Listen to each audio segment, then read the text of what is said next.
Shabbat Shalom, everyone. Today, of course, there's a lot of debate. No matter where we stand politically, there's a lot of debate about our relationship with China.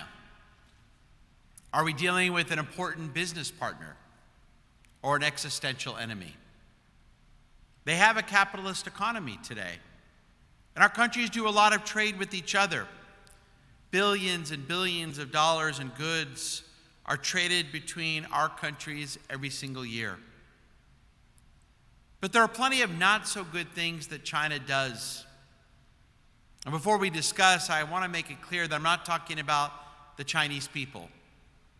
I don't think anyone here has anything against the people of China. But I am talking about the Chinese Communist Party that has ruled China with an iron fist since 1949. For example, we all know about the Chinese government's failed attempts to keep the COVID-19 virus from spreading to other countries. A year ago at this time, the government of China tried to cover up what was happening in Wuhan.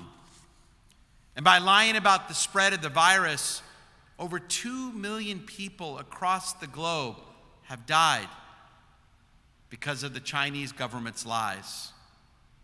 And all of our lives have been changed forever.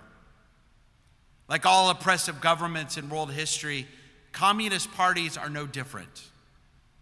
And now we have all witnessed the lies and deceit that are part and parcel of the Chinese Communist Party. So it should come of no surprise that the Chinese Communist Party is doing something terrible to its own people. Something I don't think we talk enough about. A modern-day genocide that is happening right now in China. China's atrocious and worsening treatment of the country's Uyghur Muslim minority. A minority that has become enslaved in massive re-education and forced labor camps, modern-day concentration camps. Tonight, as I give this sermon, China is carrying out acts of genocide against the Uyghurs, a Muslim ethnic minority from China's Xinjiang province. And Xinjiang is subject to China's Han-dominant policies, which have resulted in the shuttering and destruction of mosques and cultural centers, and a ban on teaching the Uyghur language. Even worse, over 1 million innocent Uyghurs, men, women, and children, are being held in detention centers. As many of their relatives abroad demand China provide proof of life of their relatives, they can't get it. And dozens of Uyghur graveyards and religious sites have been destroyed. There's even mass evidence of forced sterilization. In our modern world, 2021, men and women in China are beaten if they refuse to renounce their faith. Innocent women are forced to abort their unborn children and are then sterilized to prevent them from becoming pregnant again. For the Uyghurs of China, forced imprisonment, the separation of children from their parents, and a culture of intimidation and fear have become the norm. And sadly, the weight of evidence of this persecution of the Uyghur Muslim minority in China is overwhelming. Satellite images, leaked documents, and survivor testimonies all paint a devastating picture affecting over 1 million people, which for the most part, the world continues to ignore. Recently, we Jews read about the first recorded attempt in history of forced labor and mass persecution. It's in our Torah, the very beginning of the book of Shemot, the second book of our Torah. There we read, a new Pharaoh arose over Egypt who did not know about Joseph. And this Pharaoh, this new Melech Hadash, this new Pharaoh says to his people, behold, the people of the children of Israel are more numerous and stronger than we are. Get ready, let us deal shrewdly with them, lest they increase and a war befall us, and these Hebrews join our enemies and wage war against us and depart from the land. So then the Torah tells us that the Egyptians appointed over our people, our ancestors, just because we were different, tax collectors to afflict them with their burdens. And they made us slaves to build the store cities for Pharaoh. Within just a few verses of our Torah, we read how our people had gone from being a welcome minority to a persecuted people, with no protest from the Egyptian people. The great Ramban explains the logic. Had Pharaoh at the beginning suggested killing Jews, the Egyptian people may not have allowed it to happen. But instead, Pharaoh knew better. Pharaoh's plan was to implement genocide incrementally. Sound familiar? And learning this passage in light of the Holocaust and the current plight of the Uyghurs is chilling.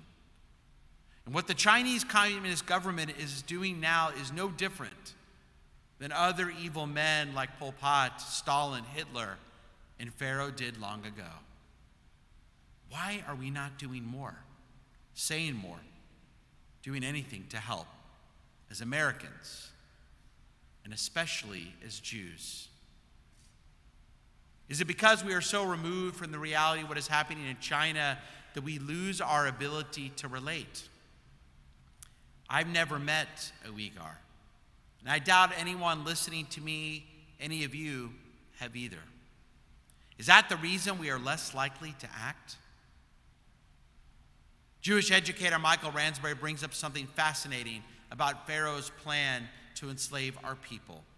Before we learn of the plan that I just outlined a minute ago, the Torah first lists all the names of Jacob's descendants who went down to Egypt. That's why the second book of the Torah is called Shemot, which means names, because it begins with the names of Jacob's descendants who moved to Egypt to escape the famine in the land of Canaan. Why do we need a listing of the dozens of people who went to Egypt? We already knew who they were. It's because by listing the names of the children of Israel who went to Egypt, we understand that behind the othering of a nation in the ensuing persecution are actual people with names, faces, lives, individual personalities.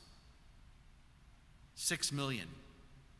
We all know that is a large number, but becomes an even larger number when we learn the stories behind the 6 million men, women, and children who were murdered.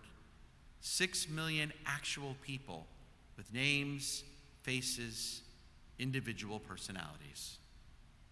Our history, both ancient and modern, is a stark reminder that the Chinese government is not persecuting numbers. They are systematically tormenting and murdering thousands of individual, actual people. Perhaps we should feel obligated to read the testimonies of those lucky enough to escape. You can easily find them online. And perhaps we should teach, raise awareness, boycott, and pressure our government and numerous businesses here in America to disinvest from the Chinese government and Chinese companies that exploit the Uyghurs. We can rise to the occasion. I invite you to go to this website that you can now see on your screen, SaveUyghur.org. And there you can find out about basic things that you can do, little things, big things, whether it's signing a petition, finding out which companies to boycott, where to write letters. Can we speak out against American companies who use Uyghur forced labor to make items that we use every day, like Nike shoes, Calvin Klein shirts, and Carter baby clothes?